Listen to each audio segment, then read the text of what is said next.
اس طریقے سے زندگی گزر رہی تھی. جب 18 سال کی آپ کی عمر ہوئی تو آپ نے سوچا کہ اب جوان ہو چکا ہوں اور بہت زندگی گزر گئی علم دین حاصل کرنے میں. اب کیا ہے، اپنے گھر کے خرچوں کو سنبھالنے کے لیے، اپنے گھر کے کام کاج کو سنبھالنے کے لیے کچھ کرنا چاہیے. تو آپ کیا کرتے ہیں، آپ نے ایک دن ہل لیا اور بیل لیے اور کھیتوں کی طرف چل دیے. اب آپ کھیتوں کی طرف جا ہی رہے تھے کہ تھوڑی دور ہی گئے تھے، جو بیل ہوتے ہیں وہ پیچھے مڑتا ہے اور انسانی آواز میں بولتا ہے، اے عبد القادر، اللہ نے آپ کو اس لیے پیدا نہیں کیا. میں آپ کا لقب ہی محی الدین ہے کہ دین کو زندہ فرمانے والے، اور آپ مادر ذات ولی ہیں. اللہ نے آپ کو پیدا ہی اسی لیے کیا کہ اللہ تبارک و تعالیٰ کو اس دور میں، اس صدی میں آپ کو ذریعے دین کو زندہ کرنا تھا.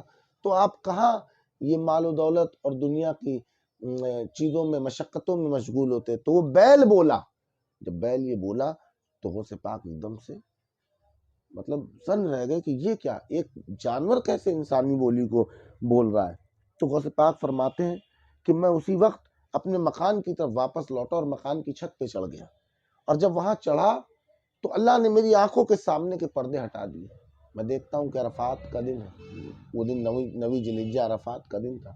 فرماتے میں دیکھتا ہوں کہ عرفات کے میدان میں حاجی جمع ہیں اور تمام تر حاجی کیا کر رہے ہیں، عرفات کے میدان میں جمع ہیں. جب غوث پاک یہ دیکھتے ہیں تو سمجھ جاتے ہیں کہ اللہ نے مجھے کسی خاص کام کے لیے پیدا کیا، مجھے ان دنیا کے کاموں کے لیے پیدا نہیں کیا. غوث پاک اپنی والدہ کے پاس آتے ہیں اور کہتے ہیں کہ مجھ کو اللہ کے لیے اپنا حق بخش دیجئے اور مجھے اجازت دیجئے کہ میں بغداد جا کے علم دین حاصل کروں اور بزرگوں کی زیارت کروں.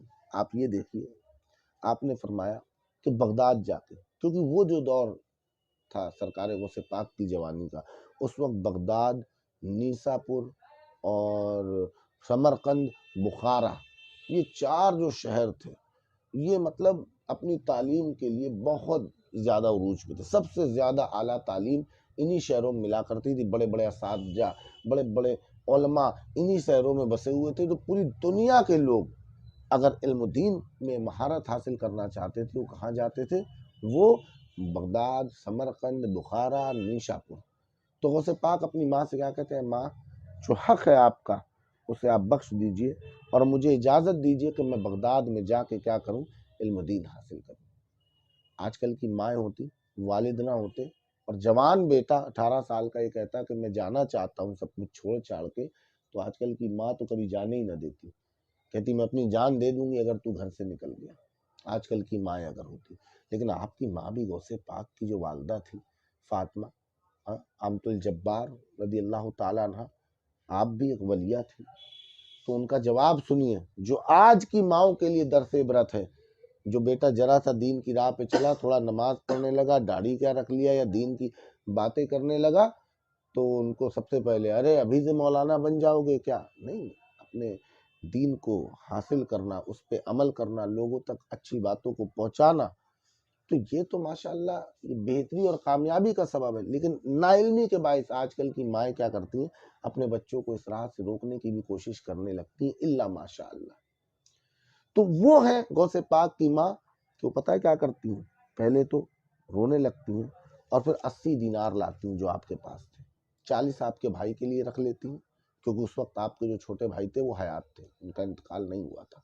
40 آپ کی صدری کے نیچے سی دیتی ہیں، صدری کے نیچے 40 سی دیتی ہیں.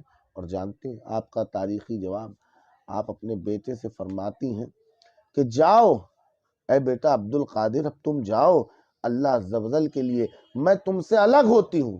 یعنی میں تم سے اگر جدائی کر رہی ہوں، اگر تم سے الگ ہو رہی ہوں تو میں اللہ کے لیے تم سے الگ ہوتی ہوں اور اب تمہارا یہ چہرہ قیامت تک نہیں دیکھوں گی. ہے نہیں کوئی ماں؟ بیٹا 3 سال کے لیے 2 سال کے لیے سعودی عرب جاتا ہے تو لوگ گہار مارتے، روتے ہیں، دھوتے ہیں، فلائٹ تک چھوڑنے جاتے ہیں. یہاں بیٹا ماں رخصت کر رہی ہے کہ اب قیامت تک تیرا منہ نہیں دیکھوں گی.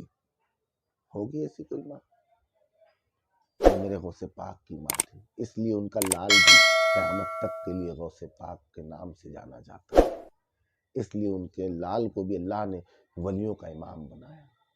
ایسے ماں باپ تھے تبھی اولاد غوث پاک ہوتی ہے.